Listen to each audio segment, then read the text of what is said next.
mengucap syukur untuk doa malam hari ini. Kami menyerahkan kepada Tuhan, untuk Tuhan yang terus memimpin sehingga semua yang kami kerjakan dalam setiap doa kami, perenungan kami akan firman Tuhan, dan penyembahan kami, Tuhan semakin dimuliakan. Ketika Tuhan dimuliakan, kami berpegang kepada janji Tuhan, kami pasti diberkati. Terima kasih. Dalam nama Tuhan Yesus Kristus kami berdoa. Haleluya, amin. Selamat malam Bapak Ibu Saudara sekalian yang sudah bersama dengan kita dalam doa malam hari ini. Doa malam melalui online ini diadakan secara iman Kristiani dengan dasar keyakinan kepada Tuhan Yesus Kristus, Yesus HaMasiah, Isa alaihi salam, Juru Selamat dunia, Imam besar agung kami. Firman Tuhan yang didokumentasikan dalam kitab suci Perjanjian Lama dan Perjanjian Baru menjadi pegangan kami, menjadi pegangan kita sekalian. Saudara sekalian, hari ini banyak dari kita sedang mempersiapkan diri untuk memperingati hari Natal, kelahiran Tuhan Yesus Kristus. Dan di beberapa komunitas, beberapa kalangan, di banyak gereja sedang banyak dijelaskan atau banyak dkhotbahkan tentang kristologi. Kemarin sudah kita mulai di renungan malam kita yang kemarin, kristologi atau pengenalan kepada Tuhan Yesus Kristus.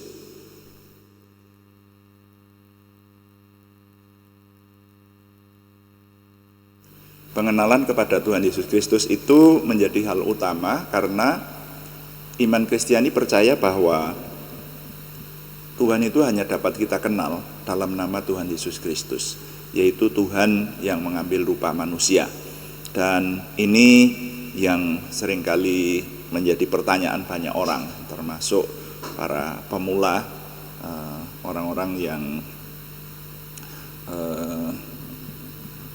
percaya kepada Tuhan Yesus Kristus pada awal-awal itu akan bertanya, benarkah Tuhan itu atau Yesus itu adalah Tuhan yang mengambil rupa manusia? Dan kemarin sudah kita mulai, saudara ya.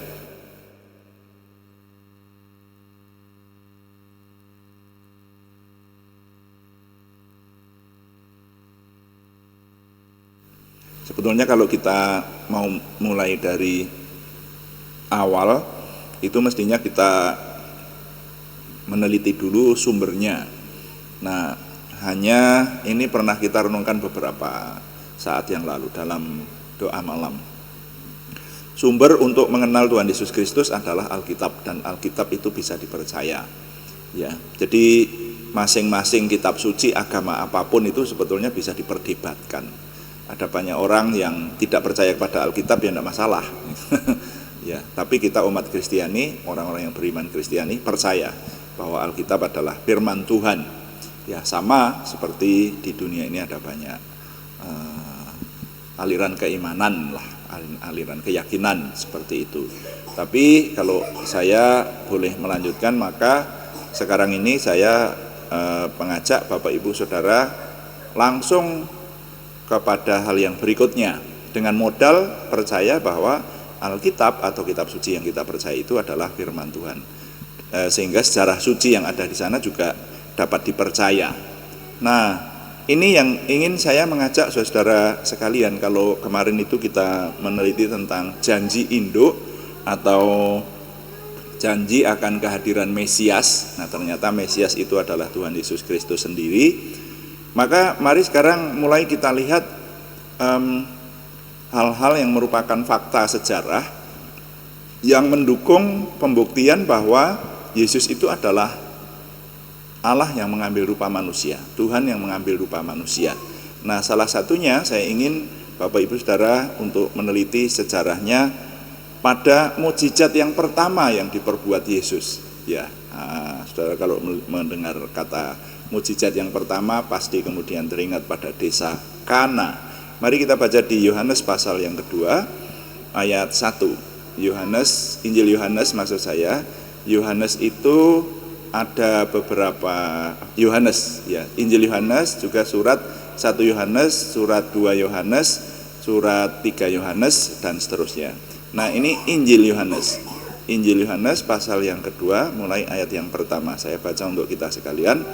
Pada hari ketiga, ada perkawinan di Kana yang di Galilea dan ibu Yesus ada di situ. Yesus dan murid-muridnya diundang juga ke perkawinan itu. Ketika mereka kekurangan anggur, ibu Yesus berkata kepadanya, "Mereka kehabisan anggur." Kata Yesus kepadanya, "Mau apakah engkau daripadaku, ibu?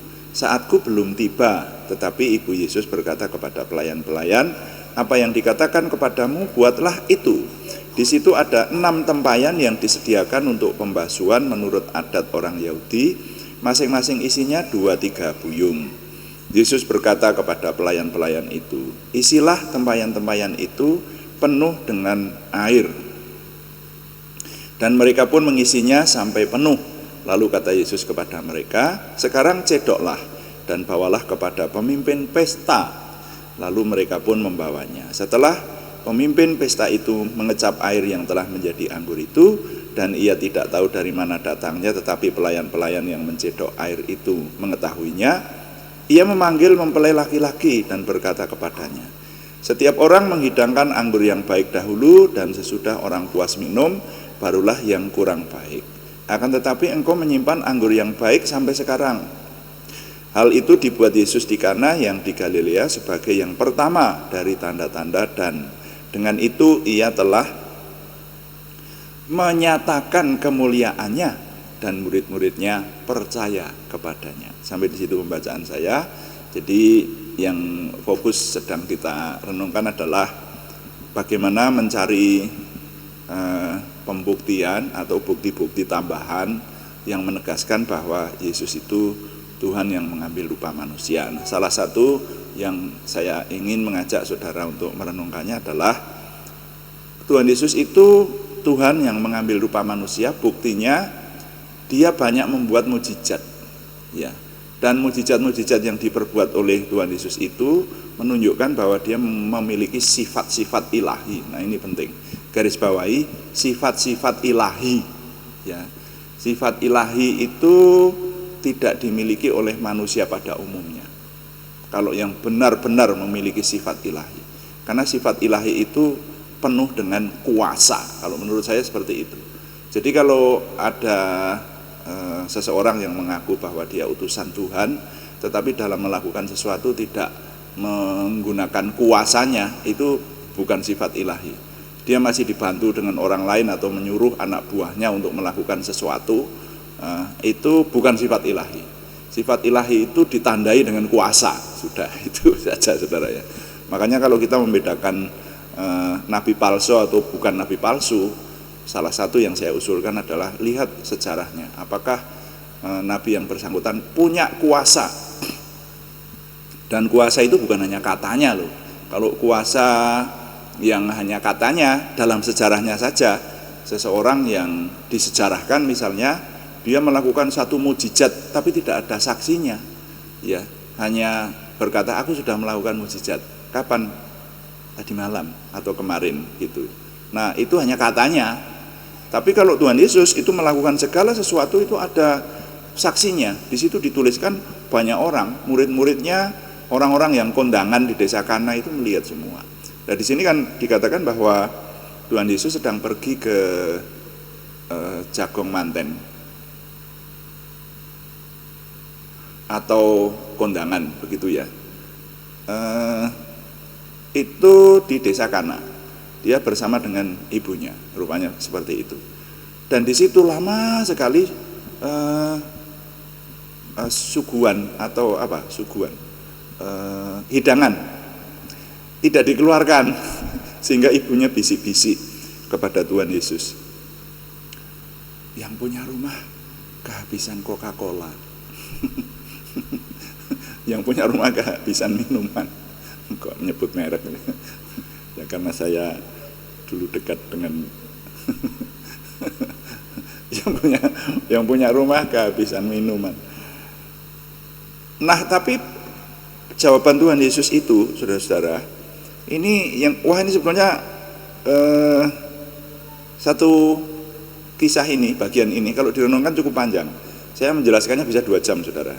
Ya, tapi saya singkat aja. Ya, nanti begini, di terjemahan baru yang kita baca tadi, kita pakai terjemahan baru. Itu dikatakan, mau apakah engkau daripadaku, ibu? Saatku belum tiba, kan dikatakan begitu toh? Tapi di terjemahan lama, coba saudara-saudara yang punya terjemahan lama.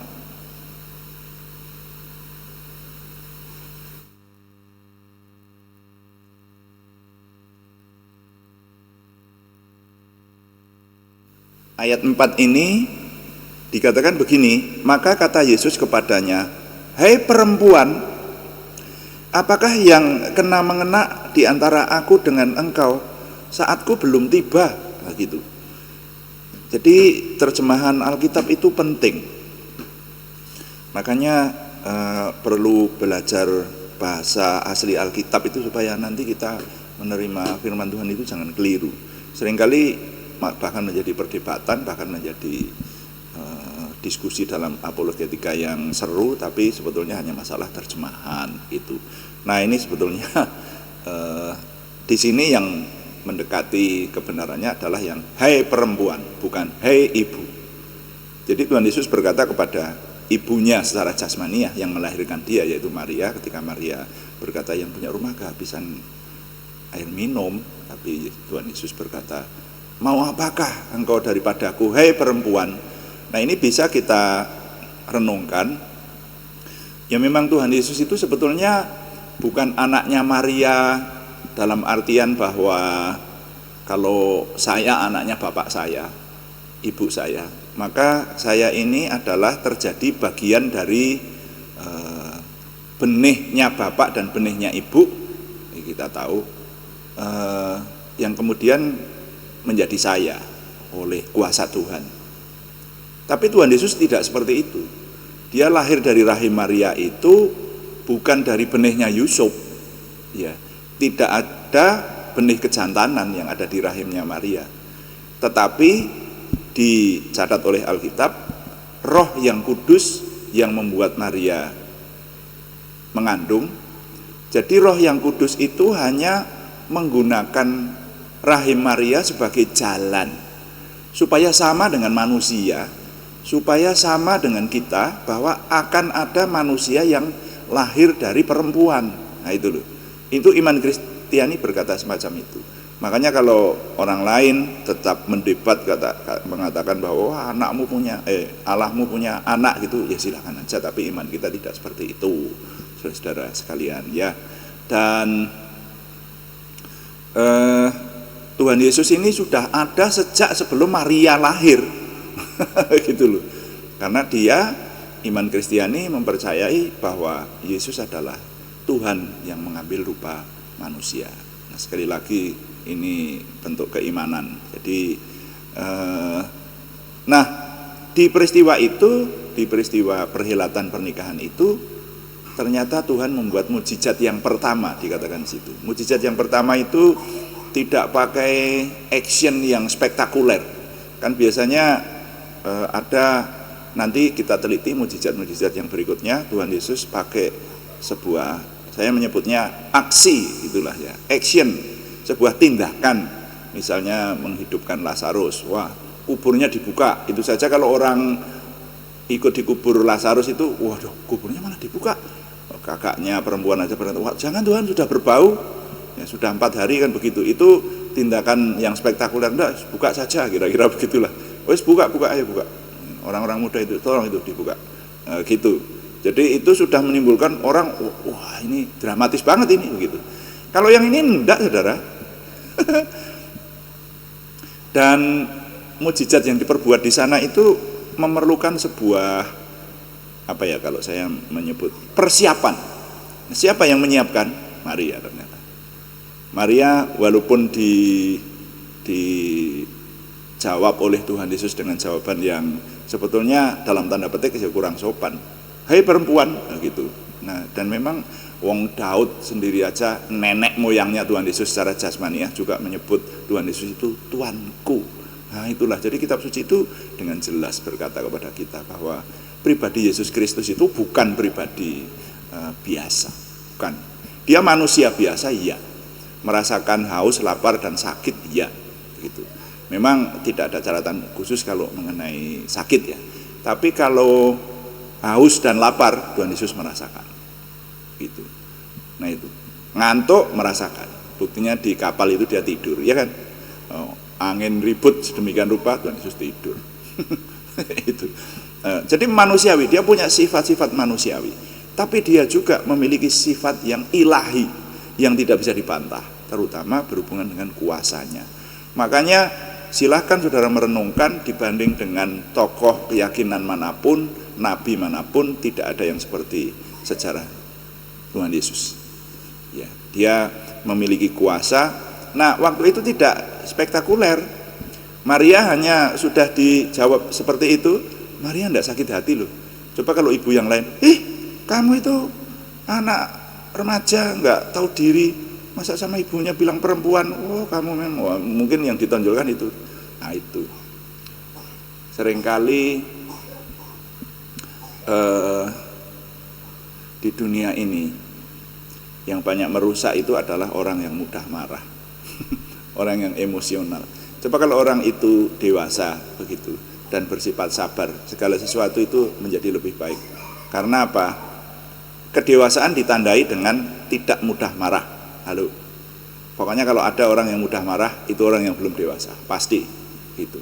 Saya bisa jelaskan dengan lebih rinci, saudara. Seperti itu. Nah,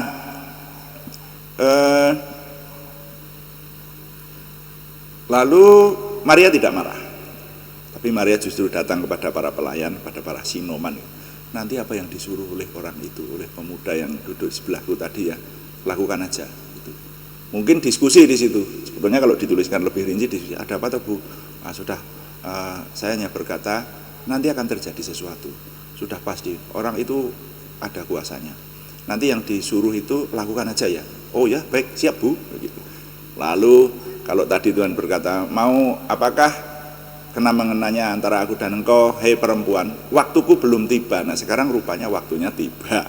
Tuhan Yesus bangkit dan berkata kepada para pelayan, isilah tempayan-tempayan di depan itu penuh dengan air. Nah mereka karena sudah dipersiapkan. Nah ini loh, mukjizat itu kadang-kadang perlu dipersiapkan. Ada persiapan mental, persiapan orang-orang yang bisa menerimanya, seperti itu. Nah, jadi dipersiapkan. Lalu mereka melakukan seperti yang diperintahkan Tuhan Yesus, tempayan itu diisi. Nah, lalu sudah, tidak spektakuler, tidak dramatis. Tuhan berkata kepada para pelayan itu, sekarang cedoklah, bawa kepada pemimpin pesta, kepada ketua panitia pernikahan itu loh. Di mana cari ketua panitianya? Ini disuruh mencicipi air ini gitu.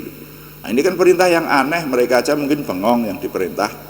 Ini tamu yang aneh, tapi karena tadi sudah disuruh supaya kita taat, ya udah kita taat saja. Maka kemudian dibawa ke pemimpin pesta, dan ketika pemimpin pesta mencicipi, loh, ini anggur terbaik.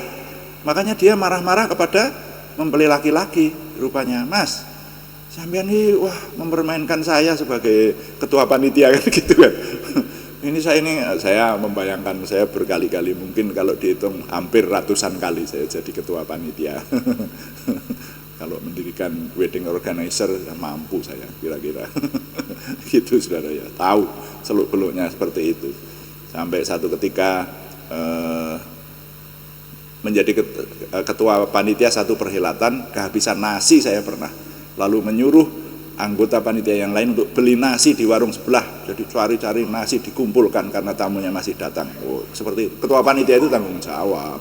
Nah, gitu. Nah makanya dia marah sama mempelai, Mas manten, gitu. Wah sampai ini mempermainkan, ini anggur yang terbaik, di mana disimpannya? Baru di situ terjadi kegegeran karena mantannya, gimana tuh Pak Ketua gitu. Ini loh, ini coba jadi cicipi, yuk. Coba kalau dibayangkan, wah itu seru loh itu. Mantannya, iya ini anggur, saya enggak beli kok kemarin, habis anggurnya. Nah baru para pelayan tadi, aku tahu gitu. Kamu di mana para pelayan ambil? Ini buah anggur kok, ini air kok. Anggur, coba dicicipi. Pelayan mencicipi. Jadi anggur. Ini gini loh. Saya itu disuruh sama ibu-ibu tamu kita, ya mungkin mereka kenal.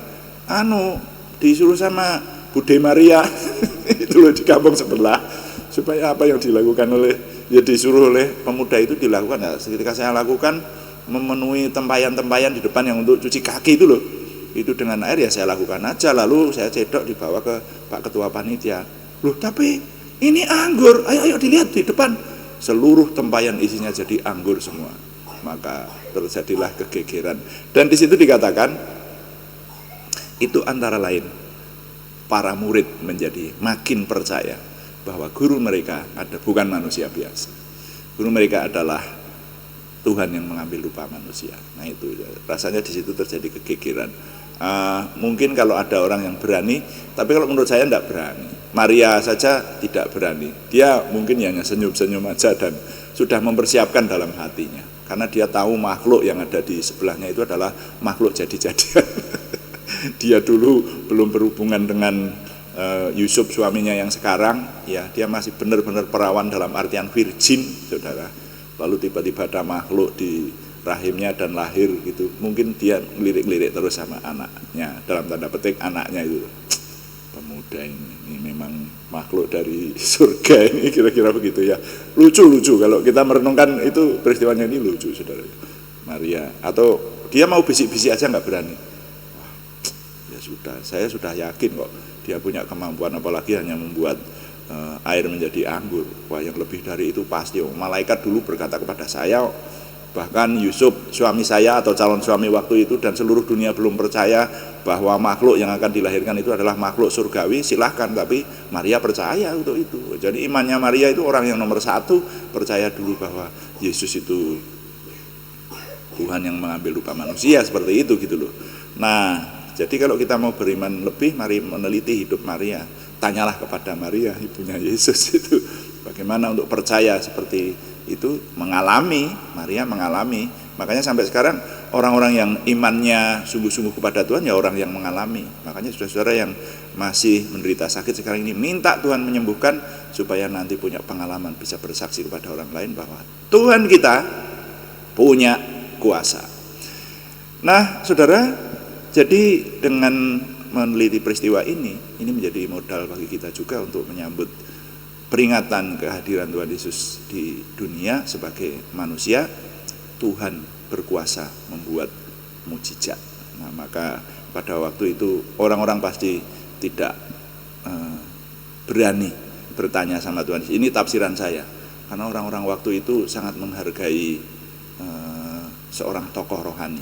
Kalau sekarang saya yakin saudara mesti pada mendekat sama Tuhan Yesus, apalagi anak-anak muda gitu. Tuhan selfie ya, gitu, ceklek gitu kalau zaman sekarang. Tuhan Yesus menjadi selebriti gitu. Dan itu benar, betul, di mana Tuhan Yesus pergi setelah itu orang banyak mengikuti dia karena dia banyak menampakkan kuasanya. Nah, mari ke depan nanti kita teliti. Ya, kuasa-kuasanya itu ditunjukkan kepada kita untuk memberitahukan bahwa dia Tuhan yang mengambil rupa manusia. Nah, jadi saudara-saudara,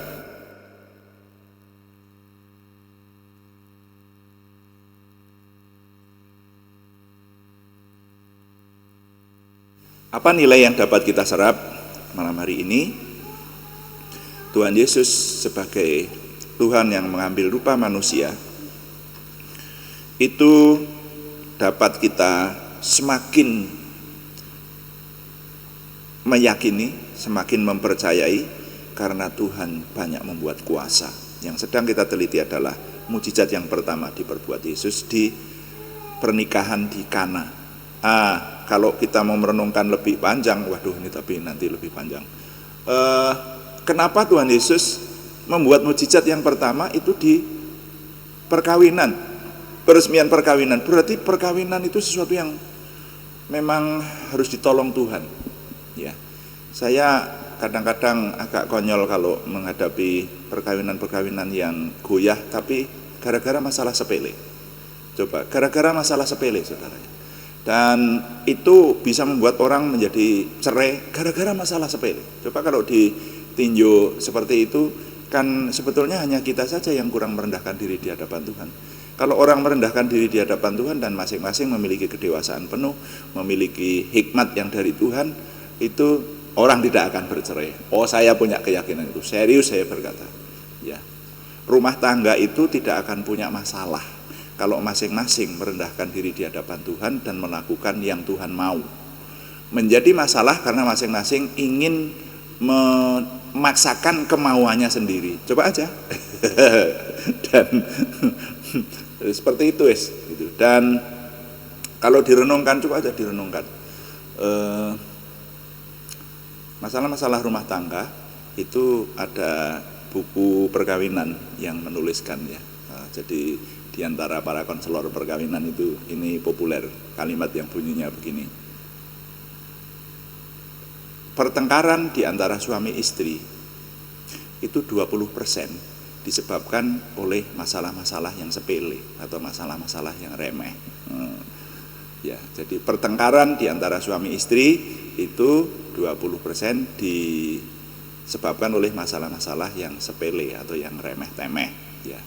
Tapi yang 80% itu adalah masalah yang lebih remeh lagi.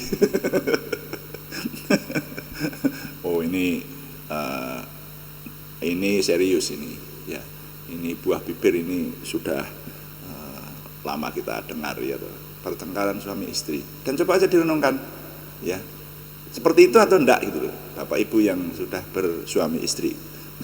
20% itu seringkali kita bertengkar masalah-masalah remeh. Nah, yang 80 masalah yang lebih remeh lagi. Jadi kembali kepada Tuhan Yesus, mari menghadapi hari Natal ini, saudara, melalui perenungan ini ada banyak hal nilai yang kita serap, tapi salah satu nilai yang boleh kita ingat terus adalah Tuhan Yesus adalah Tuhan yang mengambil rupa manusia. Salah satu bukti yang semakin meyakinkan adalah kuasanya yang banyak dilakukan di muka bumi. Tuhan dipuji, amin.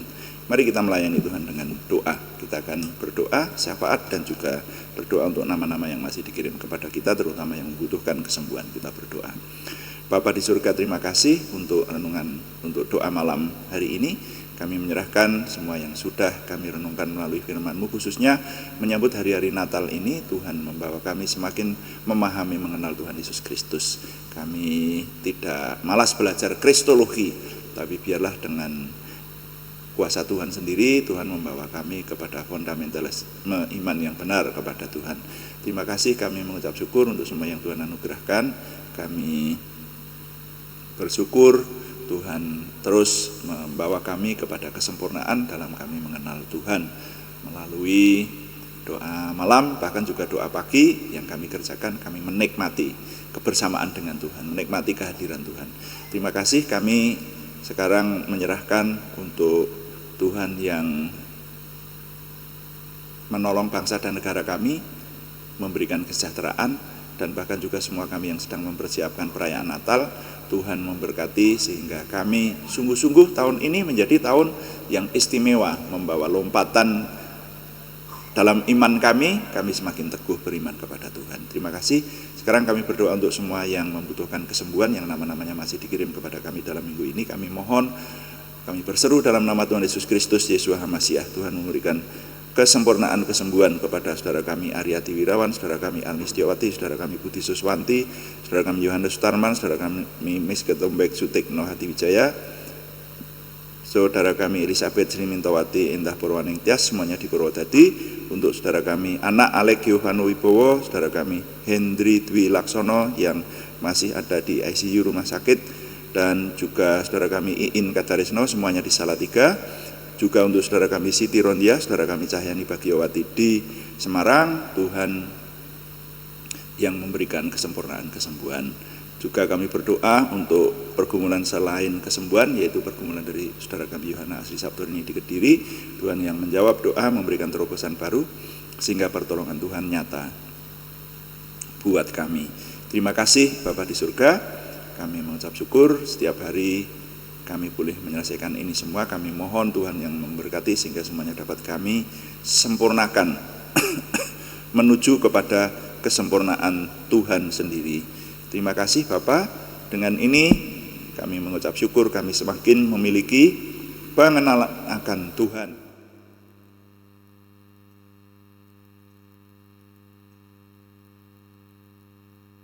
Kami semakin memiliki percaya diri bersama Tuhan,